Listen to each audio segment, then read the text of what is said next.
रहा हूँ और मेरा उद्देश्य केवल ये रहता है कि जो हमारे क्षेत्र में खेलने वाले जो हमारे खिलाड़ी हैं वो हमारे क्षेत्र से प्रतिभावान निकले, हमारे क्षेत्र का नाम रोशन करें, हमारे जिले का नाम रोशन करें।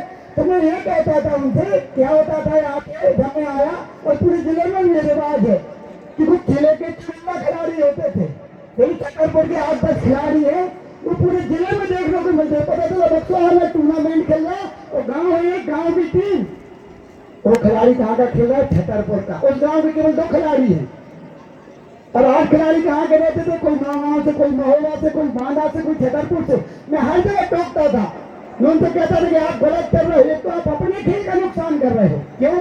क्योंकि मेरा कंपटीशन एक 40% वाले से मुझे परीक्षा में बिठा दे और भले ही 80% का खिलाड़ी विद्यार्थी हूँ, लेकिन मैं 40 वाले से 41 ले आया तो मैं गलत ट्रेन में हो गया कि मैंने टॉप किया। तो मैंने टॉप नहीं किया साहब, तुमने अपना भविष्य खराब किया है। तुम 41% लेकर के ये सोच रहे हो कि हम टॉप कर रहे हैं। ऐसे में खिलाड़ियों को कहता था और उनको कहता था कि तुम गांव के भले कहला रहे हो, तुम एक अमुक गांव के खिलाड़ी है, लेकिन तुम सहारा बैसाखी का लेकर के नकल से पास हो रहे हो साहब। ये तुम्हारी मार्कशीट नहीं है, तुम्हें पैसा तो मिल सकता है, तुम इनाम तो जीत सकते हो, लेकिन गांव में खिलाड़ी पैदा नहीं कर सकते हो। तो मैंने ये सोचा कि हम खिलाएं, कैसे खिलाएं? तो ये मैंने आज नहीं, ये सर मैं आपको बता दूं 7 साल पहले मैंने क्षेत्र में कबड्डी खिलाई थी, पता कर ले आप। तो मैंने ये तय किया था, लोग बोले कैसे होगा भाई साहब, बहुत गर्मियों में हमेशा जो कठिन काम होता है उसको चयन करता हूं।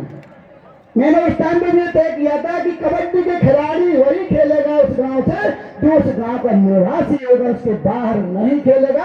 और फाइनल में आपको याद होगा झगड़ा भी हुआ था, कुरेला का एक खिलाड़ी महोबा का खेल रहा था, मैंने बाहर कर दिया था, लेकिन फाइनल में उसको खेलने नहीं दिया था और मैच नहीं हुआ था। बसारी फिर इनकी गाँव का हुआ था, बांधनी का बसारी फाइनल में जीती थी। तो मैंने अभी भले ही कठिनाइयां नहीं हम लोगों को रजिस्ट्रेशन कराने में, लेकिन मेरा केवल और केवल एक उद्देश्य है, मैं ये नहीं चाहता कि टीमें नहीं खेलें, मैं ये चाहता हूँ कि हर वार्ड में खिलाड़ी पैदा हो और हर गांव में खिलाड़ी निकल करके आए। इससे उस गांव में आप 11 खिलाड़ी जोड़ते, आप 11 खिलाड़ी जोड़ नहीं पा रहे और पता चला कि आप 10 टूर्नामेंट जीत चुके, तो आपके वहां पे 11 खिलाड़ी है नहीं, तो क्यों इस तरीके से कर रहे हो साहब? तो मेरा आपसे निवेदन है कि इसको बुरा नहीं माने, आप मेरा सहयोग करें। मेरा उद्देश्य ये है कि आपके भी गांव में 2 टीमें हों, एक नहीं 2 टीमें हों, जो आपस में रोज प्रैक्टिस करें, जिससे कि आपके क्षेत्र से खिलाड़ी निकल कर यहाँ जिले का और प्रदेश का और देश के लिए खेलें।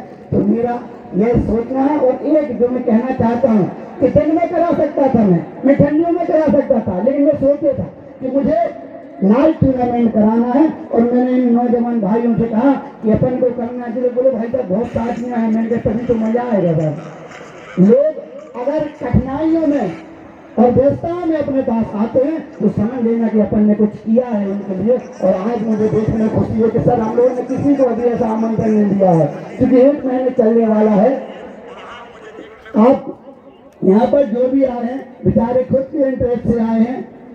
आप सबसे मेरा ये निवेदन है कि इस आयोजन को आप अपना आयोजन समझ करके, क्योंकि ये ज्यादा दिन चलने वाला है, लगभग 200 टीमें हैं, आप सभी इसको अपना आयोजन समझ करके सभी इस प्रकार से सहयोग करें। और मेरा एक निवेदन है कि आप खुद इतनी सरलता सहजता वर्ष है कि हमें परेशानी ना जाए। रजिस्ट्रेशन जो मेरा कहना है तो मैं आप सुन लिया होगा, तो निश्चित रूप से आप इस परिणाम पे जाओगे कि हाँ सही है। और हम एक खिलाड़ी भले ही मेहनत करके लेकर के आए, लेकिन हम खिलाएंगे अपने वार्ड का और अपने गांव का, जिससे कि हमारा उद्देश्य पूरा हो सके।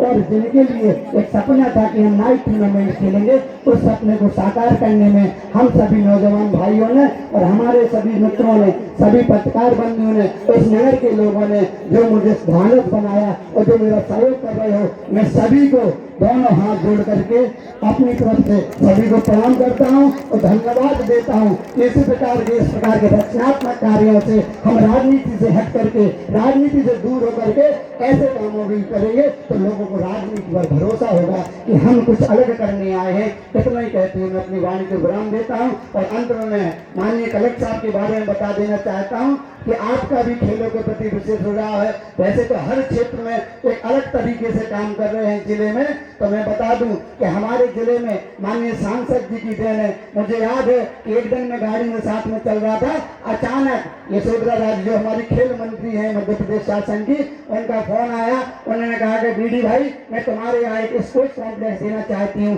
तो भाई साहब ने कहा कि जी दीदी दे दीजिए, और उन्होंने जिस तरीके से सहमति दी। और आपको जानकारी है कि हमारे जिले में एक स्पोर्ट्स कॉम्प्लेक्स मिला है, वह मिला था खरसाह और राजनगर के लिए। तो अपन ने माननीय कलेक्टर साहब से हम लोगों ने अनुरोध किया, ये तो चूंकि बना हुआ स्टेडियम था, यहाँ पर सीढ़ियां बनी है, यहाँ कम लागत में और इसको भी मेंटेन किया सकता है, क्योंकि राजनगर में कोई स्टेडियम नहीं है। और वहां पर जो हमारी सिंचाई विभाग की जमीन पड़ी हुई थी, उस पर अनाधिकृत रूप से कोई कब्जा किए हुए थे। लगभग 8 एकड़ की जमीन थी। लोग कहते थे यहाँ जमीनें नहीं है। मैंने यहाँ माननीय कलेक्टर साहब से अनुरोध किया, आपने पूरा सहयोग करते हुए यहाँ से उस जमीन को खाली करने के लिए और हमारे भोपाल में अनुमति के लिए एक लेटर गया हुआ है। जैसे ही उसकी प्रशासनिक स्वीकृति होगी तो 19 करोड़ का एक स्पोर्ट्स कॉम्प्लेक्स राजनगर को हमारे जिले को मिला है। ये माननीय सांसद जी को और माननीय कलेक्टर साहब के सहयोग से हम ये सब कर पा रहे हैं। तो मेरा आप सभी से निवेदन है कि हम हर क्षेत्र में अपनी भागीदारी प्रदर्शित करें और हम इसी प्रकार से सभी एक मिलजुल करके इस क्षेत्र के विकास के लिए काम करें। धन्यवाद। जय हिंद, जय भारत, जय मध्य प्रदेश। धन्यवाद। हमारे बीच हमारे जिले के कलेक्टर महोदय संजीव जी आज यहाँ उपस्थित हैं, उनका संबोधन हो उससे पूर्व मैं निवेदन करूंगा कि जो हमारे खिलाड़ी यहाँ उपस्थित हैं वे सभी ड्रेसअप हो जाएं, क्योंकि उनके संबोधन के तत्पश्चात लाइट प्रज्वलित होगी और मार्च पास्ट किया जाएगा खिलाड़ियों का। तो आप सभी अपने ड्रेस में तैयार रहें और लाइट वाले जो भी हैं वो भी तैयार रहें। जैसा कि हमारे भारतीय जनता पार्टी के जिला महामंत्री अरविंद पटेलिया जी खेलों को लेकर बता रहे थे, और उनकी ही एक सोच थी कि यहाँ पर कुछ अलग हटके किया जाए। क्रिकेट टूर्नामेंट तो बहुत सालों से हो रहा है, लेकिन नाइट क्रिकेट टूर्नामेंट में ये एक अनोखा आयोजन जो नगर के लिए उन्होंने अनुपम उपहार के स्वरूप में दिया है, वास्तव में खिलाड़ियों के लिए ये एक बहुत बड़ी रोमांचित कर देने वाली बात है। करूंगा कि जो भी बार बार कहना पड़ रहा है कि ग्राउंड के अंदर जो भी लोग हैं भाई आप सभी आ जाएं, यहाँ कुर्सियां आपके लिए पर्याप्त है। अपना स्थान ग्रहण करके इस कार्यक्रम को भव्यता प्रदान करें और तालियों के साथ हमारे बीच हमारे जिले के कलेक्टर महोदय यहाँ उपस्थित हैं, उनका तालियों के साथ स्वागत करें। कलेक्टर महोदय से निवेदन करूंगा कि वह संबोधित कर हम सभी को उत्साहित रूप से लीडरशिप दे रहे हैं अरविंद पटेलिया जी, खजुराहो नगर पालिका के अध्यक्ष पप्पू अवस्थी जी, राजनगर के नगर पालिका के अध्यक्ष जितेंद्र जी, और यहाँ मंचासीन उपस्थित सभी अतिथिगण और हमारे यहाँ पे आए हुए सारे खिलाड़ी। स्पोर्ट्स एक ऐसा माध्यम है जो मतलब अंग्रेजी में एक शब्द मैं बोलूँगा जो हमारे हिंदी में शायद मुझे उस पद का वो ढूंढना पड़ेगा अभी, बाकी सारे अंग्रेजी का बाकी सारे हिंदी अनुवाद तो ढूंढ लिया, बट एक एंडोर्फिन्स रिलीज करते हैं हम जब खेलते हैं। तो बेसिकली उसका मतलब ये है आनंद का माहौल हमारे में क्रिएट करता है, जो नशा मुक्ति में जैसे हमारे लिए बहुत ज़रूरी है। तो आज के हमारे नौजवान जो नशे के तरफ जा रहे हैं, तो उससे हटने के लिए एक वही चीज़ है, जितना नशे में जो हमें खुशी देता है उससे बहुत अधिक हमें स्पोर्ट्स में खुशी मिलता है। ये साइंटिफिक रिसर्च बोलता है।